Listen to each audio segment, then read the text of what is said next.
Doctor Who is one of the most documented TV shows of all time, and yet there are still untruths and misconceptions that make their way into the fandom. The way information is shared these days is quick, bite-sized chunks. It's so easy to believe things that are false, and there's no doubt it's happened to all of us, myself included. So we thought it would be a good idea to go over some of the most common beliefs held about Doctor Who that aren't actually true. I'm Ellie for Who Culture, and these are 10 false Doctor Who facts you probably still believe. Number 10. The identity of the woman is a mystery. For a show that has a mystery in its very title, it is unsurprising that fans see enigmas in places where there aren't any. Take Claire Bloom's mysterious woman from David Tennant's final-ish story, The End of Time, the identity of whom fans have debated ever since. Was she Susan, Romana, or was she, as was intended, the Doctor's mother? While nobody vocalizes this fact on screen, Russell T Davies emphasized that she was the Doctor's mother in the expanded version of The Writer's Tale, the book that documents the making of the show during his first era in charge. This means that Claire Bloom, who was told this fact when she was cast, and David Tennant are playing their one scene together as mother and son. Although Doctor Who has now complicated matters with the story of the timeless child and the Doctor's adoption, Claire Bloom's character is unequivocally whoever the Doctor knew as their mother at this point in their lives. However, did Stephen Moffat ever explain who the woman in the barn was in Hellbent? You know, the one that serves Capaldi soup. Is that the same character, regenerated after the Master sent Rassilon and Gallifrey back to Hell? Maybe there is a mystery to be solved here after all. Number 9. The Paul McGann TV movie was a flop. One of the laziest things trotted out about Doctor Who in the 1990s by American-centric pop culture websites was that Paul McGann's TV movie was a flop. It's true that in the US, Doctor Who was overshadowed by an episode of the hugely popular sitcom Roseanne, meaning that it was watched by 5.6 million viewers, a 9% share of the viewing audience on the night. However, that's not the full story. In the UK, the TV movie was a huge deal. There were midnight openings across the country so fans could purchase the new Doctor Who movie on VHS 2 weeks before it aired on BBC One. Despite this, it still garnered an impressive 9 million viewers upon its broadcast on the 27th of May 1996. For context, that's not too far off the 10.81 million viewers who tuned into Rose in 2005, the success of which convinced the BBC that they had a mammoth hit on their hands. The reason that the TV movie is seen as a flop is because a series commission was reliant on it performing well in America, which sadly ignores its undeniable success on home soil.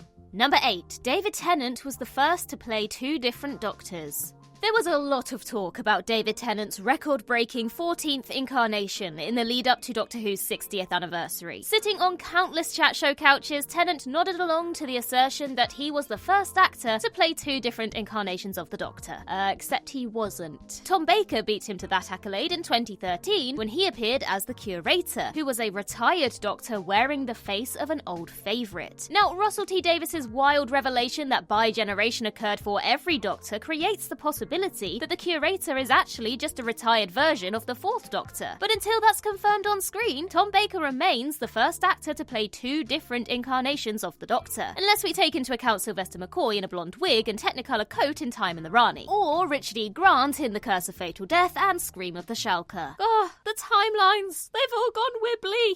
Number 7. Adric was the first companion to die.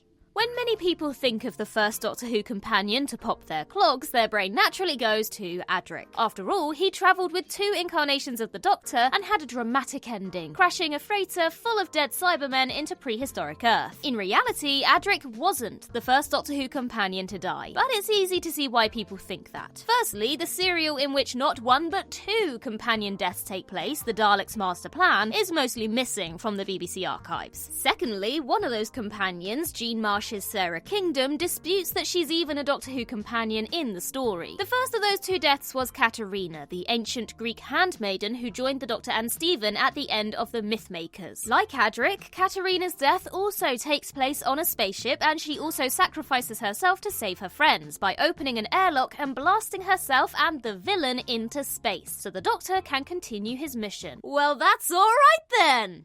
Number 6. John Lumick was rewritten because of a broken leg.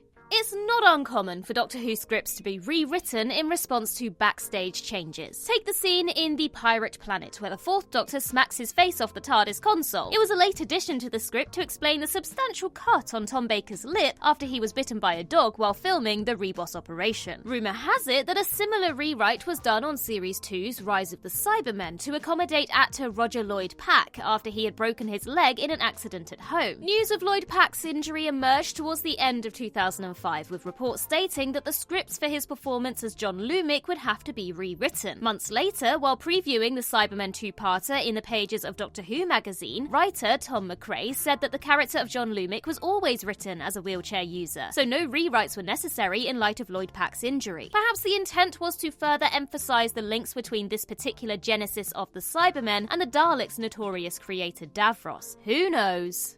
Number 5. Tom Baker is the longest-serving Doctor. Tom Baker was the Doctor between 1974 and 1981, making him the longest-serving Doctor of all time, right? Well, no, not quite. While it's certainly true that Baker has the longest run of Doctor Who episodes, 172 to be precise, it gets a bit trickier if you start including actual calendar months. While some may scoff at this distinction, we'd like to point out that everyone counts Doctor Who from 1963 to now as one long run, the longest-running science fiction TV show of all time. We just conveniently forget that it was off the air for most of the 90s. So yes, Tom Baker was the Doctor for 7 years. However, Sylvester McCoy was technically the Doctor between 1987 and 1996, clocking up 9 years in the role. Paul McGann may have played the role for one night only, but he was the incumbent Doctor between 1996 and 2005, another 9 years. He didn't even regenerate until 2013, so doesn't that give us 17 years with the 8th Doctor? And yes, while McCoy and McGann didn't have many on-screen adventures between 1989 and 2005, they were the faces of Doctor Who during that time, adorning the covers of books, Big Finish CDs, and the Doctor Who magazine comic strip. So, sorry, Tom. Number 4. Classic Doctors were in the Day of the Doctor.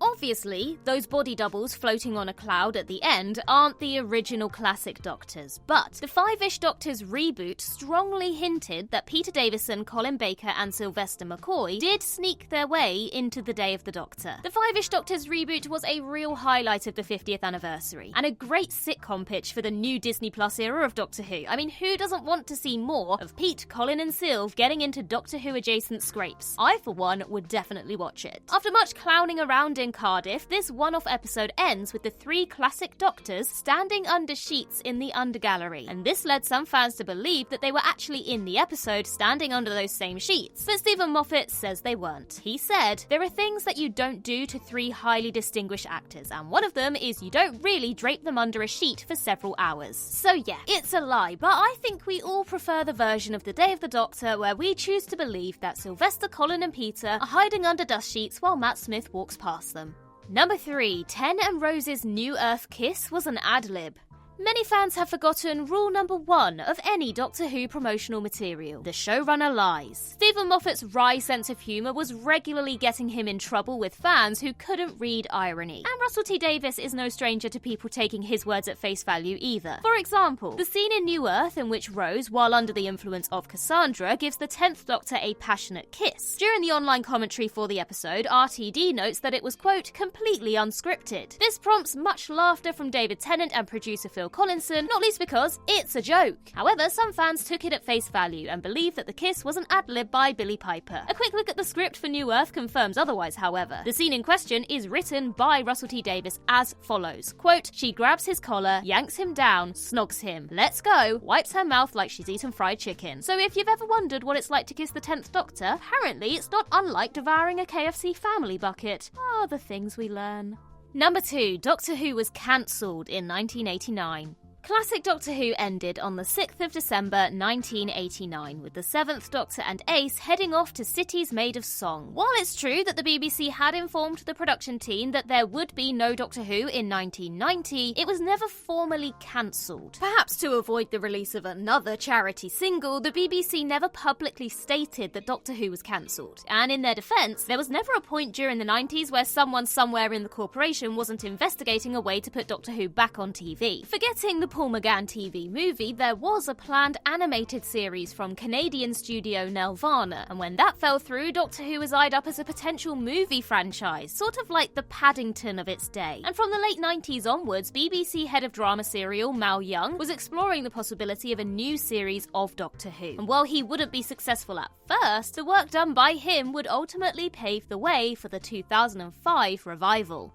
Number 1. Karen Gillan and Arthur Darville didn't know the melody twist. Across many a Reddit post and online forum, it's believed that the identity of River Song, the best character, was such a big secret that it was hidden from Karen Gillan and Arthur Darville. Some fans even believe that Gillan and Darville only got that information when they were shooting the scene, so that their response was genuine. This is a tactic of beloved social realist filmmaker Ken Loach, but Doctor Who is not a gritty kitchen sink drama, unless it's being written by RTD. While it's true that only Alex Kingston was briefed about her familial links to Amy and Rory far in advance, Karen Gillan and Arthur Darville did find out before the moment was filmed, as explained by Kingston herself. She said, quote, "I've even got a feeling that the crew were given different sides, so that they literally did not know until the words were spoken in the scene. And it was only on that day, I think, or maybe the night before, that Karen, Arthur and Matt got given the sides and they were let in on the secret." So yes, while they were told quite late in the game that they were River's parents, it's not like they were reacting to the reveal in the moment like we were as viewers at home. And when I tell you my jaw hit the floor at this revelation, I wish it was an exaggeration.